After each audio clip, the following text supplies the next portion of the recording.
Hello, and welcome to the National Career Service's webinar on how to apply for a job.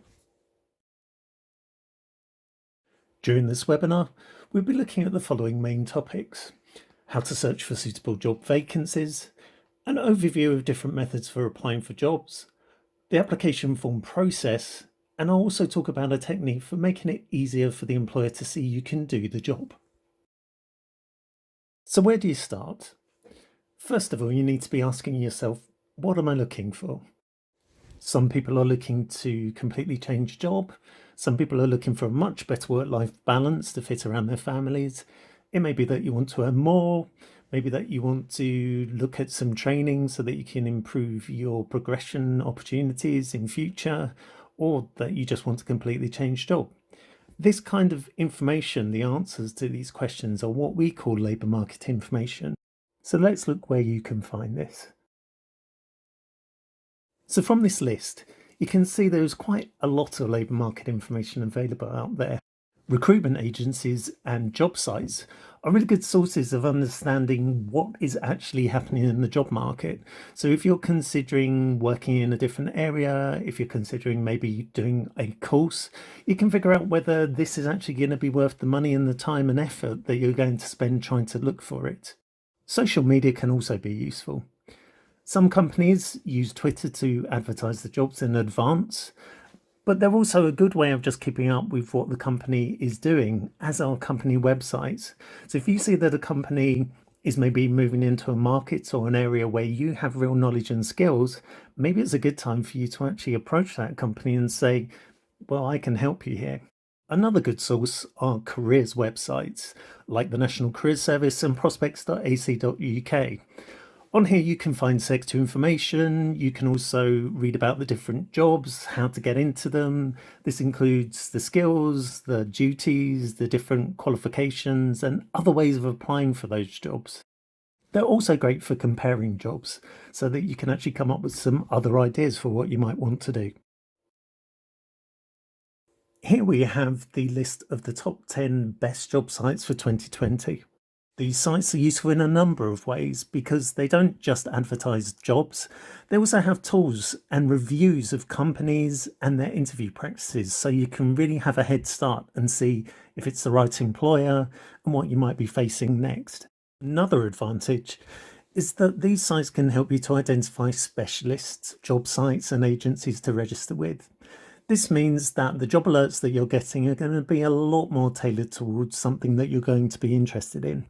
But I would say keep with the general sites as well, because honestly, you may just discover by accident some new job that you've never thought of and something that you're going to want to pursue. Next, let's discuss the different methods for applying for jobs. Let's start with CVs and cover letters. This is really the application method that most people think of with jobs. The CV should be linking into your skills, should be providing evidence for your ability to do the job through your work history, your duties, through your education and qualifications, and tailored in a way that can make this as quick and easy to read as possible. The cover letter is an opportunity to link into the why of your application. Why do you think you fit with this company and the role? Why do they fit with you? What makes this such a really good match? If you can achieve this, you're going to make a much better impression on the employer. Now, there was a time when you could hand in CVs to companies. Unfortunately, with data protection, this is a rarity now. So most people have to send in their CVs and cover letters either through recruitment websites or directly by email or through a company website itself. As I mentioned before, social media and these kinds of tools are also a great source of finding opportunities. Many professionals use LinkedIn, where you have headhunters and recruiters who will approach you, but where you can also look for jobs that are being advertised by more small to medium enterprises.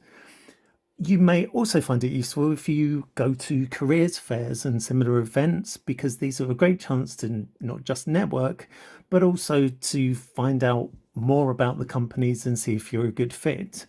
Networking really, as has always been the case, can create more opportunity than anything. If you can make friends or good professional relationships with people, contacts, then this is always going to be far better than someone who's coming in without that kind of recommendation.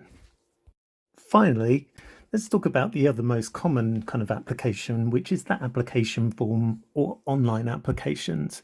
But I want to go into this in a little bit more detail. These days, there are different kinds of application form. Most people were used to the old paper-based way of doing things, but these days you find that they tend to be more digital or online applications. So let's have a look at the differences between the two. So paper or printed application forms, as I said, tend to be a lot less common. Sometimes you might have to handwrite these. This is often because the job that they're actually looking to fill requires someone to have very good handwriting, and it's a useful way of actually testing this at the same time. With digital or online applications, you may have to complete an application form using a Word document, which you then email or upload to a website, or you might be filling out information onto a website itself, where you'll have to complete some online tests or assessments. For example, in retail and supermarkets at the moment, they use situation tests where they actually try out some different scenarios and see how you would actually act in that situation. This gives them a better idea of how you might be able to work with them. For any of these types of application, there is some good general advice that we can give. If you are making a handwritten application, make sure that you do a rough draft first and then write this out very neatly. As I said, this is quite often a test. If you are completing a digital application, it's really important that you actually write this out in a Word document or something similar so that you can paste it into the digital application. The reason being for this is that quite often these sites only give you access for a limited time, say for an hour, before it times out and you have to re-log in, possibly losing everything that you've done. Have someone check your grammar and your spelling to make sure that that's perfect. Again, this is a test for anyone who's applying. Applications are different to CVs. With CVs, you don't have to tell them things like date of birth, your nationality, and similar information. However, with an application, if they're requesting it, you do need to include it, but this will be protected through the process. You may also need to provide a tailored version of your CV and cover letter. This will just be something that supports your application and may be part of their decision making. So some things to consider before you start applying for any role. First, check with your references. Make sure that the person that you have on there is still happy to be contacted. 2, check your social media profiles. Make sure there aren't any posts or photographs or videos that might cause you some problems.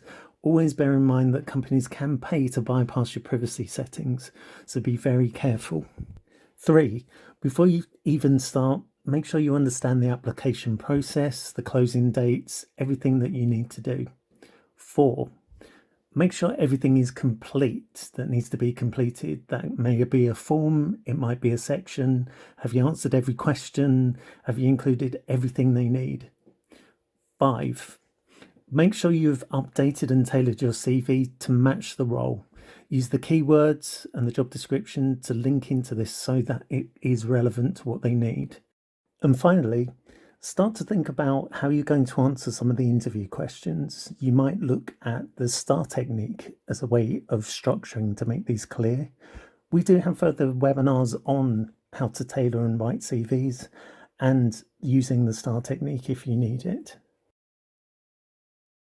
So regardless of whether you're applying for a job or you are trying to get information across in an interview, you're essentially trying to achieve the same thing, which is to translate you to the job that they need. So you have your skills, you have your knowledge and qualifications and your experience, and then you want to link these to the job requirements. So the skills, the duties, experience, qualifications and knowledge that that job requires.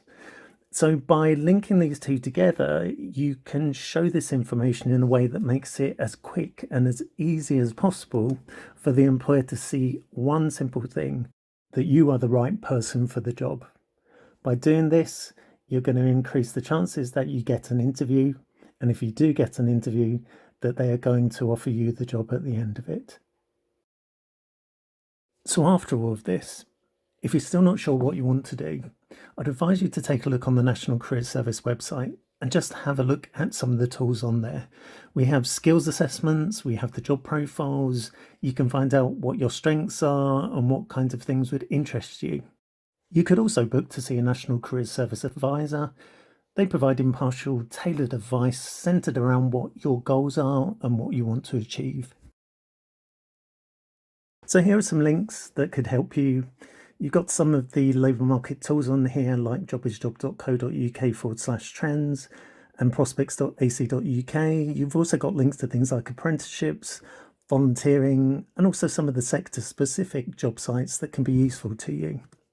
I'd like to thank you for watching this webinar. We've got some other links to the National Careers Service and Careers Inspirations here if you're interested. And there are also webinars based on other areas that go into more details for things like CVs, using the STAR technique, and also video interviews, which is going to be particularly useful at this time. So here are some links that could help you. You've got some of the labour market tools on here, like jobisjob